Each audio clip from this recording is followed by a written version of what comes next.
नमस्कार श्रोते हो. दीपक रेगे कथाकथन चॅनलवर तुम्हा सगळ्यांचं मनापासून स्वागत. श्रोते हो, आजपासून तुम्ही ऐकणार आहात विजया ब्राह्मणकर यांची श्रावणी ही कादंबरी. आज या कादंबरीचा पहिला भाग. पहाटेची वेळ. झाडांनी आणि वेलींनी वेढलेला श्रावणी बंगला निशब्द शांततेत स्थितप्रज्ञासारखा उभा होता. वरांड्यात डीम लाईट चालू होता.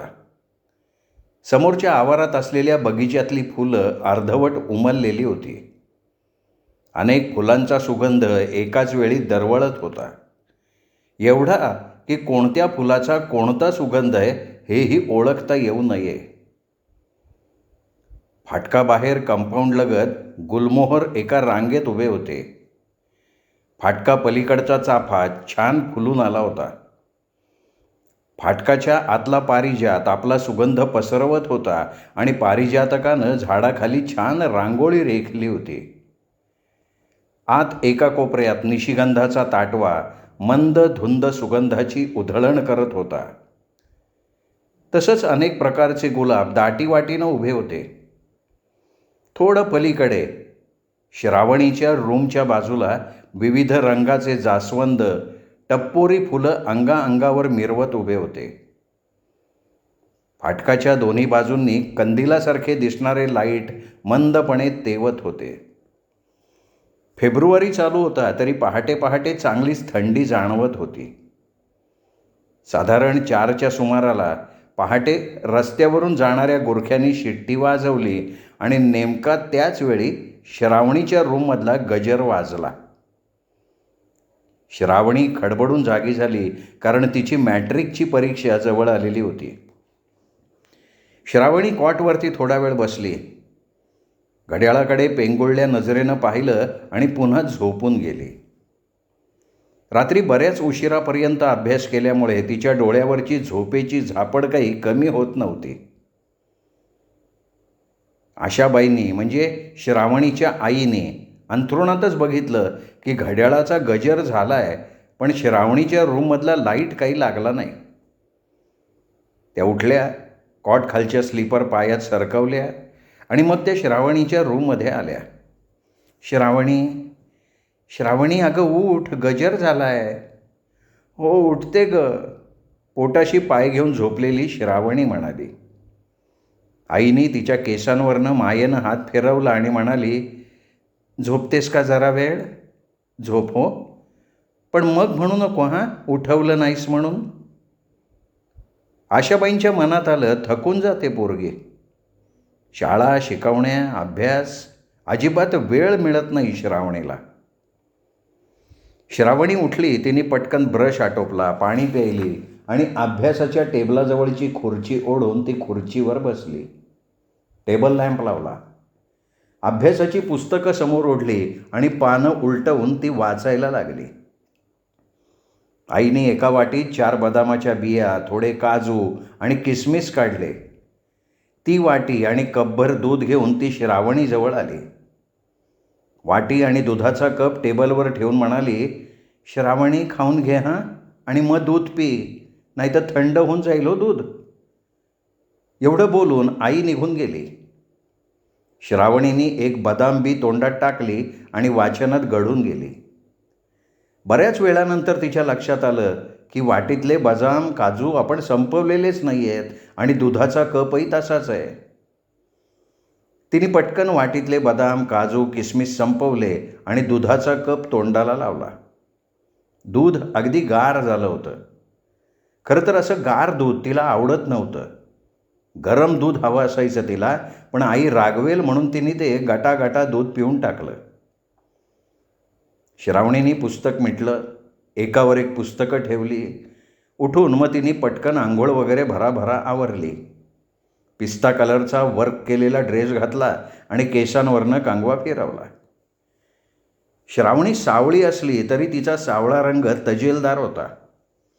डोळे मोठे, नाक सरळ, मध्यम अंगकाठी, हसली की दिसणारे तिचे पांढरे शुभ्र दात, बाजूला जोड दात, एका बाजूला वळलेले दाट काळेभोर कुरळे केस.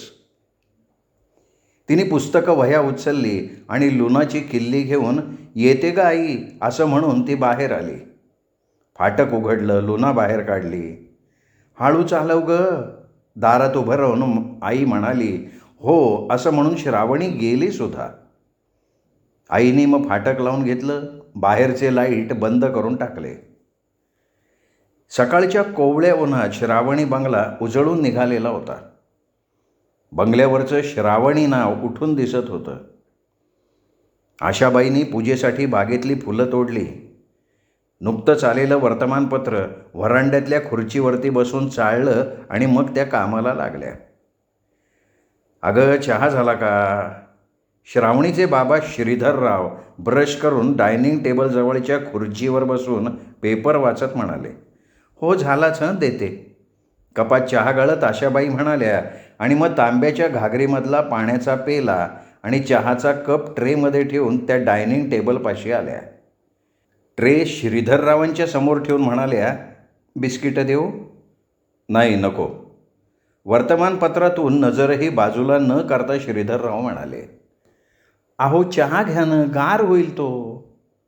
आशाबाई म्हणाल्या तसा श्रीधररावांनी हातातला पेपर दूर करून पाण्याचा पेला उचलला, पाणी पिऊन पेला ट्रेमध्ये ठेवला आणि चहाचा कप हाती घेतला. श्रावणी गेली वाटतं ट्युशनला. चहाचा घोट घे श्रीधरराव म्हणाले. हो, खूप अभ्यास करायला लागली ती अलीकडे. हो ना, चिकाटी आहे तिच्याजवळ अभ्यासाची. शाळेतले शिक्षक तर मेरिटची आशा ठेवून आहेत. बघूबाई काय होतंय. आशाबाईंच्या ह्या बोलण्यावरती श्रीधरराव फक्त गालातल्या गालात हसले आणि पुन्हा पेपर वाचण्यात गढून गेले. श्रावणीचे बाबा श्रीधरराव म्हणजे गावातलं एक मोठं प्रस्थ, नावाजलेले बिल्डर. त्यांनी बांधलेल्या इमारती गावात जागोजागी उभ्या होत्या. त्यांनी बांधलेल्या पुलावरून गावाची ये-जा सुरू असायची. श्रीधरराव पाटील म्हटलं की गावातलं शेंबडं पोरसुद्धा ओळखायचं. घरीच बैठकीच्या एका बाजूच्या खोलीत त्यांचं ऑफिस होतं आणि घरीच ऑफिस असल्यामुळे येणाऱ्या जाणाऱ्यांचा राबता होता. घरी हातीपायी धरायला माणसं होती. श्रावणी आईबाबांची एकुलती एक लाडकी लेक आहे. जे म्हणेल ते तिच्यासाठी हजर असायचं. पण शिस्त आणि चांगलं वळण आईने तिला लावलेलं होतं. तिच्यावरती उत्तम संस्कार केले होते. ती हुशार होती तरीही ती विनम्र होती. थोडी आबोल होती. दिसायला गोड होतीच, पण तशीच हसायची सुद्धा गोड. श्रावणी, आई तिला म्हणाली. हां. पुस्तकातून नजर वर न करता श्रावणी म्हणाली, अगं बाई सगळे विचारतात. हसून आई म्हणाली. श्रावणी म्हणाली, अगं काय विचारतात? अगं श्रावणी मेरिटमध्ये येणार का असं विचारतात. आईच्या बोलण्यावरती श्रावणी फक्त हसली. बाई गं हसतीयस काय? येणार आहेस ना मेरिटमध्ये? आई, अगं ते मी आत्ताच कसं सांगू, बघू ना पुढे. आईला माहिती होतं की आपली पोरगी हुशार आहे आणि हुशार असली तरी निगर्वी आहे. स्वतःच्या तोंडाने स्वतःची स्तुती कधीच करणार नाही. आईच्या मनात लेकीविषयी प्रेम दाटून आलं. त्यांनी तिच्या पाठीवरनं मायेनं हात फिरवला, तिच्या केसांवरनं हात फिरवला. वात्सल्य दाटून आलं त्यांच्या मनात. मग आशाबाई उठून खिडकीजवळ गेल्या. खिडक्या उघडल्या. खिडक्यांचे पडदे दूर सारले आणि बाहेरचा गार वारा आत आला. खिडकीतून पाहिलं, सावळी संध्याकाळ दाटून आलेली होती. खिडकी उघडल्याबरोबर हवेनं हलणारी हिरवी कंच झाडं श्रावणीच्या नजरेला पडली. अनेक प्रकारचे फुललेले जास्वंद तिला खिडकीतून दिसत होते. जास्वंदाच्या बाजूलाच गुलाबांचे ताटवे मन मोहून घेत होते. खिडकी खूप मोठी होती, या भिंतीपासून तर त्या भिंतीपर्यंत. त्यामुळे आत खुर्चीवरती बसल्या बसल्या बाहेरचा बराच मोठा भाग नजरेला पडत होता. श्रावणी क्षणभर अभ्यास विसरून बाहेर बघत राहिली. आई रूममध्ये बाहेर गेली होती. जरा वेळाने श्रावणीने आत नजर वळवली आणि ती अभ्यासात गढून गेली. बाहेरची सावळी संध्याकाळ सरून गडद अंधार झाला होता. थंडी वाढली होती. खिडकीतून थंडगार वारे आत येत होते, पण अभ्यासात गढून गेलेल्या श्रावणीला कशाचंच भान नव्हतं. स्वयंपाक आटोपून आशाबाई श्रावणीच्या खोलीत डोकावल्या. लेक अभ्यासात गढून गेल्याचं बघितलं. बोलू का नको असंही त्यांना वाटून गेलं, कारण आपल्या बोलण्यानं तिच्या अभ्यासात व्यत्यय यायला नको असं सुद्धा त्यांना वाटत होतं. तरीही लेकीची काळजी त्यांच्या मनात दाटून आली आणि त्या म्हणाल्या, श्रावणी अगं गार वारा आत येतोय, खिडकी ओढून घ्यायची, नाही तर अंगावर शाल तरी घ्यायची ना. आई अगं लक्षातच नाही आलं बघ, आणि खूप थंडी कुठे आहे गं, उलट हा गार वारा छान वाटतोय. अगं बाई परीक्षा समोर आहे, उगं तब्येत बिघडायला नको. तिच्या अंगावरती शाल पांघरून देत आशाबाई म्हणाल्या, आई किती काळजी करतेस गं. मग माझं सोनपाखरू आहेच तसं गुणाचं. श्रावणीची पापी घेत आशाबाई म्हणाल्या आणि मग पुन्हा त्याच म्हणाल्या, श्रावणी अगं स्वयंपाक तयार आहे, चल जेवतेस, अगदी तुझ्या आवडीचा बेत आहे. हां म्हणजे मुगाच्या डाळीची खिचडी, लोणचं, पापड, गरम गरम खिचडी, वरती तूप. हो गं बाई, पण आणखीन एक राहिलं हो. हां आणि अगदी गरम वाफाळलेली कढी. मनकवडी आहेस तू, आणि सोबत आवडत असल्यास ताजं दहीसुद्धा. चल चल आई जेवणच करू. आणि बाबा आलेत का गं. हो आलेत ना. चल की मग बरोबरच बसू. ये मी ताट घेते हो तोवर. असं म्हणून आशाबाई रूमच्या बाहेर गेल्या. श्रावणीने भिंतीवरच्या घड्याळाकडे पाहिलं. 9 वाजायला आले होते. तिने एक कडकडून जांभई दिली. समोरचं अभ्यासाचं पुस्तक मिटलं आणि उठत खुर्ची मागे सरकवून ती उभी राहिली. अंगाभोवतीची शाल नीट केली.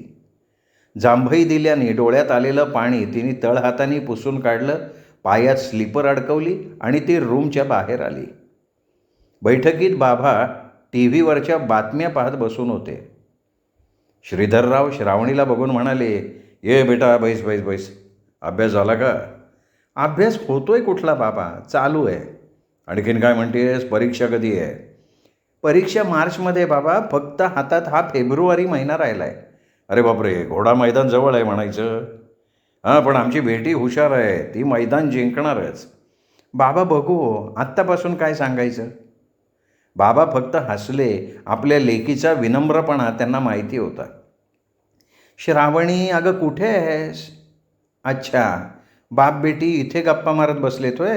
चला वाढलंय जेवायला. चल बेटा चल.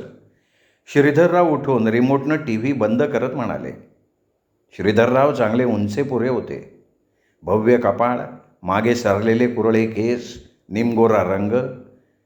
श्रावणीचाही रंग असाच होता, निमगोरा. त्या मानाने आईचा रंग जास्त उजळ होता. दोघांनीही बेसिनजवळ जाऊन हात धुतले आणि डायनिंग टेबलजवळ येऊन आपापल्या खुर्च्यांवरती बसले. अरे वा, आज श्रावणीच्या आवडीचा बेत दिसतोय, अगदी कढी दह्यासकट. ताट समोर ओढून बाबा म्हणाले, बाबा असलं साधं जेवण मला खूप आवडतं. खूप तळलेले पदार्थ, त्या मसाल्याच्या भाज्या नको वाटतात. अगदी वडिलांच्या वळणावर गेली आहेस गं बाई. चला जेवण करूया. श्रावणी आणि बाबा हसले, अगदी मन मोकळेपणानं हसले. जेवायला वाढण्यापूर्वीच आशाबाईंनी लावलेली लता मंगेशकरच्या गाण्याची कॅसेट सुरू होती. वृक्षवल्ली आम्हा सोयरे वनचरे. आणि हे गाणं संपून दुसरं गाणं लागलं, आनंदाचे डोही आनंद तरंग. बाबा हे तुकारामांचे अभंग ऐकायला खूप छान वाटतात नाही. हो ना, खरंच खूप छान वाटतात. पापडाचा तुकडा मोडून तोंडात टाकत श्रीधरराव म्हणाले. एवढी वर्ष लोटूनही त्यांच्या अभंगाचा गोडवा कायम आहे. लोणच्याचं बोट जिभेला लावत श्रावणी म्हणाली. हो तर, आणि लता मंगेशकरांच्या आवाजानं त्या अभंगातला गोडवा अधिकच वाढलाय आणि अभंग अजरामर झालेत. खरं आहे बाबा. अगं बाई, मी माझ्या आवडीची कॅसेट लावली आहे बरं. हां, आणि ती आम्हालासुद्धा आवडायला लागली आहे. आईचं वाक्य अर्धवट तोडत श्रावणी म्हणाली. श्रावणी, मला विशेष या गोष्टीचं वाटतंय की एवढ्या लहान वयात तुला अभंग आवडतात. मग मी लेक कोणाची आहे? तुझीच ना? श्रावणीची ही दुसऱ्यांना मोठेपणा देऊन वागायची पद्धत तिच्या आईला, आशाबाईंना खूप आवडायची. खिचडी देऊ का हो? आशाबाईंनी श्रीधररावांना विचारलं. नको, हीच खूप झाली आणि गप्पा गोष्टी, जेवणही खूप झालं आहे. श्रावणी, तुला ग बाई? आई, नको ग, पोट भरलं आहे खूप. बरं असू दे, पण दूध घ्यायचं आहे हां झोपायच्या वेळी. आई, अगं एवढ्या लवकर कोण झोपतं ग? आत्ताशी कुठे 10 वाजतायत. तू कर बाई अभ्यास, मी मात्र जरा पडते. एखाद्या वेळी झोप लागून जायची म्हणून दूध गरम करून ठेवते तुझ्या टेबलवर. प्लीज आई, दूध नको ग आज. श्रावणी, आईचं ऐकायचं नाही का? बाबांच्या बोलण्यावर श्रावणी फक्त हसली होती. श्रीधररावांनी कॅसेट रिवाइंडिंग करून लावली आणि घरभर शब्दांचे मधाळ सूर उमटले. आनंदाचे डोही आनंद तरंग आणि भक्तिभावाने अवघं घर भरून गेलं. श्रावणीने अभ्यास करता करता मान उचलून वर पाहिलं आणि मनाशीच म्हणाली, बापरे, 12 वाजून गेलेत. आईने झाकून ठेवलेला दुधाचा पेला श्रावणीने ओठांना लावला, टेबल आवरलं आणि लाईट बंद करून अंथरुणावरती अंग टाकलं. बाहेर बैठकीच्या खोलीत टी व्ही पाहत बसलेले आणि अधूनमधून फोनवर बोलणारे बाबा श्रावणीच्या खोलीतला लाईट बंद होताच टी व्ही रिमोटनं बंद करून उठले. समोरच्या अंगणात त्यांनी एक चक्कर मारली, फाटकाला कुलूप घातलं आणि दारं खिडक्या बंद करून तेही झोपायला गेले. रोज पहाटे 4चा गजर होत होता. श्रावणी उठत होती, मन लावून अभ्यास करत होती. परीक्षा सुरू झाली. सगळं घरच अभ्यासमय झालेलं होतं. श्रावणीसोबत आईबाबासुद्धा जागरण करत होते.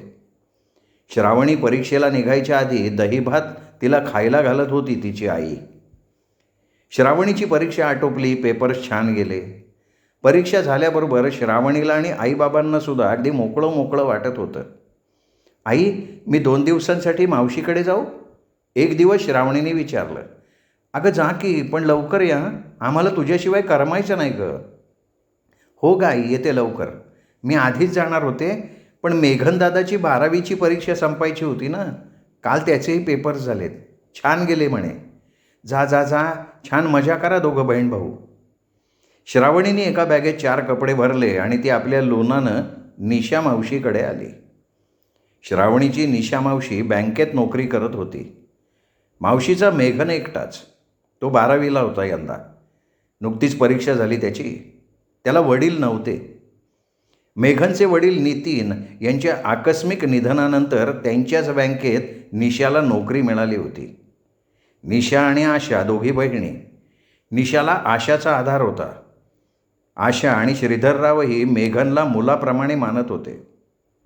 श्रावणी आणि मेघनचं दिवसभर कॅरम, कधी पत्ते, कधी टी व्हीवरचे कार्यक्रम अशा तऱ्हेने दिवस सरत होते. मावशी, मी जाऊ का गं? श्रावणी मावशीला म्हणाली. अगं बाई, का गं एवढी घाई? अगं मावशी, आई वाट बघत असेल ना. हे बघ, मी फोन करते आईला, आणखीन 2 दिवस श्रावणी येणार नाही. अगं पण मावशी, पण बिण काही नाही. आणि निशाने फोन करून आशाबाईंना श्रावणी आणखीन 2 दिवस थांबणार असल्याचं कळवूनही टाकलं. मेघन श्रावणीपेक्षा 2 वर्षांनी मोठा होता. दोघेही एकटेच. त्यांचं पटायचंही छान. खरं तर आशाबाई ह्या निशाबाईपेक्षा मोठ्या, पण श्रावणी त्यांना उशिरा झाली. लग्नाला जवळजवळ 5 वर्ष झाल्यानंतर त्यांना श्रावणी झाली. त्या 5 वर्षांच्या काळात त्यांनी किती देवधर्म, औषधपाणी केलं. आणि 5 वर्षांनंतर झालेली श्रावणी त्यांची अतिशय लाडकी होती, अगदी काळजाचा तुकडा. श्रावणी मेघनला घरी घेऊन आली आणि दोघांच्या हसण्या खिदळण्यानं श्रावणी बंगला दणाणून गेला. त्यांचं दिवसभर कॅरम, पत्ते, गाण्याच्या भेंड्या, गावाच्या भेंड्या चालत, तर कधी ते नाव, गाव, वस्तू, प्राणी खेळत. कधीकधी बागेत झाडांमागे लपून लपाछपी खेळायचे, तर कधी बागेत खुर्च्या टाकून दिवस दिवस गोष्टीची पुस्तकं वाचत बसायचे. म्हणजे वाचलं ते एकमेकांना सांगत बसायचे, त्याच्यावर चर्चा करायचे. कधी घरीच आवडीची कॅसेट आणून सिनेमा पाहायचे. दिवस फुलपाखरासारखे सरत होते. मेघन 8 दिवस राहून त्याच्या घरी गेला. पुन्हा श्रावणी एकटी झाली. मग ती फोनवरनं मेघांशी बोलायची, दोघांच्या गप्पा व्हायच्या. अगं श्रावणी, श्रीधरराव म्हणाले. हां बाबा. श्रावणी, आज मी तुझ्यासाठी एक गंमत आणणार आहे. त्यामुळे तुझा वेळ जाईल आणि तुला एकटंही वाटणार नाही. बाबा सांगा ना, काय आणणार? तुझ्यासाठी मित्र आणणार आहे मी, खूप सारे. खरंच का हो बाबा? छे, तुम्ही काहीही सांगताय हां. बाबा फक्त हसले आणि येतो म्हणून घरातनं बाहेर पडले. त्यांनी त्यांची फियाट चालू केली. बाबांच्या जाणाऱ्या गाडीकडे श्रावणी फाटकात उभी राहून पाहत होती. गाडी वळणावरनं वळली आणि फाटक लावून श्रावणी आत आली. थोडा वेळ तिने बगीच्यात घालवला, मग जरा वेळ टी व्ही पाहिला, आईबरोबर गप्पा मारल्या. पण बाबा आपल्यासाठी नेमकं काय आणणार हे कोडं तिला काही केल्या उलगडत नव्हतं. तिला फार उत्सुकता वाटत होती की बाबा आपल्यासाठी नेमकं काय आणणार म्हणाले. मित्र आणतो असं म्हणाले. बाबांचंही काहीतरीच. मनाशीच म्हणत श्रावणी हसली एकटीच. 1 तास झाला, 2 तास झाले, तरी बाबांचा पत्ता नाही. श्रावणी दारात उभी राहून बाबांची वाट बघत होती. तेवढ्यात बाबांची गाडी फाटकाशी थांबली. श्रावणीने पटकन समोर जाऊन फाटक उघडलं. बाबांची गाडी आत आली. गाडी पोर्चमध्ये लावून बाबा खाली उतरले. दार बंद केलं आणि मागचं दार उघडून त्यांनी त्यातून एक पॅकिंग केलेलं पृष्ठांचं खोकं बाहेर काढलं. बाबा काय आहे हो? बघ की, असं म्हणून श्रीधररावांनी हातातलं छोटंसं खोकं श्रावणीच्या हाती दिलं. खोकं हातात धरून श्रावणी आत आली. तिच्या मागून श्रीधररावही आले. बाबा उघडू? अगं अर्थात. तेवढ्यात आशाबाई तिथे आल्या. म्हणाल्या, श्रावणी अगं काय आहे? काय की बघते तर आहे. असं म्हणून श्रावणीने ते खोकं उघडलं आणि त्यातून एक एक पुस्तकं बाहेर काढली. वा बाबा, ही सगळी माझ्यासाठी? हो तुझ्यासाठी. आवडली पुस्तकं? प्रश्नच नाही बाबा. अहो किती छान पुस्तकं आणली आहे तुम्ही. पण लक्षात कोण घेतो, मृत्युंजय, स्वामी, छावा, राऊ आणि श्यामची आई. बाबा खूप आनंद झाला, खरंच खूप आनंद झाला. पण बाबा तुम्ही म्हणाला होता तुझ्यासाठी मित्र आणतो म्हणून. अगं मग आणलेत की मित्र, एक नाही कितीतरी आणलेत. श्रावणी खरं सांगू का, पुस्तकासारखा दुसरा सच्चा मित्र नाही बेटा. थँक्यू बाबा. पुस्तकांकडे अनिमिष नेत्रांनी बघत श्रावणी म्हणाली. श्रावणीचा वेळ पुस्तकांच्या संगतीत मजेत चालला होता. काय वाचू, किती वाचू असं तिला झालं होतं. रात्रंदिवस पुस्तकांमध्ये अक्षरशः बुडून गेली होती ती.